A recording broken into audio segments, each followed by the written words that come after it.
आप सुन रहे हैं रियल हॉरर हिंदी। चैनल को सब्सक्राइब करना मत भूलना। रात के तकरीबन 11:30 बजे का वक्त था। मैं ज़मीन पर लेटा हुआ था। मेरा दोस्त पास ही में सोफे पर लेटा था। तभी अचानक मुझे अजीब सा महसूस होने लगा। मुझे ऐसा लग रहा था कि जैसे धीरे धीरे मैं ज़मीन के अंदर धंसता जा रहा हूँ। कोई मुझे खींच रहा था। मेरी गर्दन को पकड़कर कोई मुझे खींचने की कोशिश करता है। मैं पुकारना चाहता था लेकिन पुकार नहीं पा रहा था। और अचानक मैं ज़मीन के पूरा अंदर चला गया। वहाँ पर मिट्टी ही मिट्टी थी। मेरा दम घुटने लगा था। मैं वहाँ से बाहर नहीं निकल पा रहा था। बहुत कोशिश कर रहा था लेकिन मेरे पाँव मानो जाम हो गए थे। तभी अचानक मैं दम तोड़ने लगा। मेरी आंखें बंद होने लगी। ऐसा लग रहा था कि आज यहीं मैं मर जाऊंगा। थोड़ी देर बाद मेरी आंखें खुली तो मैं ज़मीन पर लेटा हुआ था, लेकिन वहाँ पर कुछ भी नहीं था। मैंने जैसे ही उठकर देखा तो मैं एक अजीब सी जगह पर था। बड़ा सा हॉल और आस-पास बिल्कुल सन्नाटा। मैं सामने की ओर देखने लगा जहाँ पर एक बड़ा सा दरवाज़ा लगा था। उस ओर जाने ही वाला था कि अचानक मुझे किसी ने पीछे से पुकारा और कहा, रुक जाओ, तुम यहाँ से नहीं जा सकते हो। वो आवाज़ एक औरत की थी। मैंने जैसे ही पीछे मुड़कर देखा, उस औरत के दांत बाहर थे। उसके होंठ अजीब से तरीके से मुड़े हुए थे और उसकी बॉडी का पूरा शेप ही हिला हुआ था। उसके हाथों के नाखून भी नहीं थे। ये देखकर मुझे बहुत अजीब लगा। शायद ये कोई बीमार औरत है, इस वजह से ही इसका ये हाल है। बेचारी। इसके बारे में मैं सोचता उससे पहले ही वो वहाँ से गायब हो गई और एक सफ़ेद रंग का धुआं सा मेरे आगे आ गया। उसके बाद मैंने उसकी बात को अनसुना किया और फिर से दरवाजे की ओर मुड़ गया। लेकिन अब अचानक वो औरत मेरे आगे आकर खड़ी हो गई। उसका चेहरा मेरे चेहरे के बिल्कुल पास में था। वो मुझे देखने लगी और बोली, तुम्हें समझ में नहीं आता कि तुम यहाँ से नहीं जा सकते? इससे पहले मैं उससे कुछ कहता और फिर एक सफ़ेद धुएं के अंदर गायब हो गई। मुझे समझ नहीं आया कि वो कहाँ चली गई। ऐसा लग रहा था कि जैसे मैं कहीं गलत जगह पर आ गया हूँ।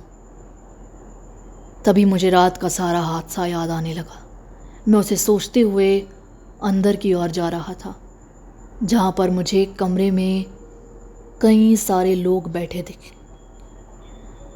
उन लोगों में एक आम बात थी, वो थी उनका बॉडी का शेप। किसी की गर्दन कटी हुई थी, किसी के हाथ नहीं थे, किसी का चेहरा बिल्कुल वैसा सा अजीब था जैसे उस औरत का था। ये देखकर मैं चौंक गया। मुझे ऐसा लगा कि शायद ये कोई हॉस्पिटल है जहाँ पर ये सब मरीज हैं। लेकिन कोई आम इंसान भी तो होगा ना जो इन्हें देख रहा होगा, जो इनकी तरह नहीं होगा, जो इन्हें ट्रीट कर रहा होगा। मैं डॉक्टर को ढूंढने लगा। तभी अचानक वो लोग मेरी ओर बढ़ने लगे और उन्होंने मेरी गर्दन को पकड़ लिया।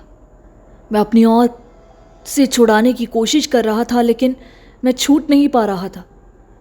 और फिर वहाँ पर मुझे मेरा दोस्त दिखाई दिया, वही दोस्त जिसके साथ रात को मैं सोया था।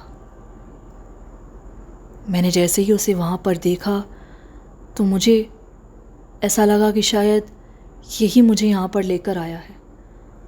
मैं उसके पास पड़ा और कहने लगा, तुम तुम यहाँ पर कैसे, हम लोग यहाँ पर कैसे आए हैं? क्या हो रहा है ये सब यार?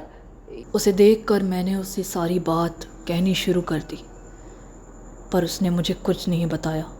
वो मुझे साइड पर एक कमरे के पास ले आया जो एकदम खाली था। तभी अचानक उसने कहा, तुम गलत जगह पर आ गए हो, ये नर्क है, सो जाओ, तुम सो जाओ। इतना कहते हुए अचानक वो वहाँ से गायब हो गया और मैं उस जगह पर अकेला रह गया था। मेरे दिमाग में अजीब से ख्याल आने लगे। अब मैं कहाँ जाऊँगा, किसके पास जाऊँ? वो अचानक से कहाँ गायब हो गया? मेरा दिमाग चकराने लगा था। मैं फिर से उस द्वार की ओर गया जहाँ पर जाने से उस औरत ने मना किया था। मैं उसकी ओर बढ़ ही रहा था कि अचानक एक लंबा सा हाथ करते हुए उस औरत ने मेरी गर्दन को पकड़ लिया और अपनी ओर खींच लिया, और फिर अचानक मुझे ज़मीन के ऊपर पटक दिया। वो मेरी गर्दन को दबाने की कोशिश कर रही थी। धीरे धीरे जैसे ही गर्दन दब रही थी, मैं नीचे ज़मीन में धंसता हुआ जा रहा था। मेरा दम घुटने लगा था। ऐसा लग रहा था कि आज मेरी मृत्यु पक्की है। तभी अचानक मैं वहीं पर आंखें बंद कर लेता हूँ। अगले ही पल मैं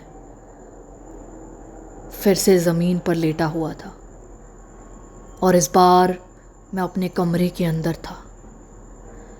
मैं जैसे ही उठा, मैंने देखा मेरा दोस्त सोफे पर नहीं था। मैं उठकर उसे बाहर ढूंढने लगा। तब मुझे दिखाई दिया कि कुछ लोग उसे लेकर रो रहे थे। उसने रात को ही बालकनी से कूदकर अपनी जान दे दी थी। तो क्या वो सब जो हुआ वो हकीकत था, या फिर मेरे साथ कोई सपना? मुझे समझ में नहीं आया कि मैं क्या कहूँ, पर मुझे अब यकीन हो रहा था कि हो ना हो उस जगह पर मेरा जाना, ज़मीन में धंसना ज़रूर मेरे दोस्त की मृत्यु के साथ जुड़ा हुआ था।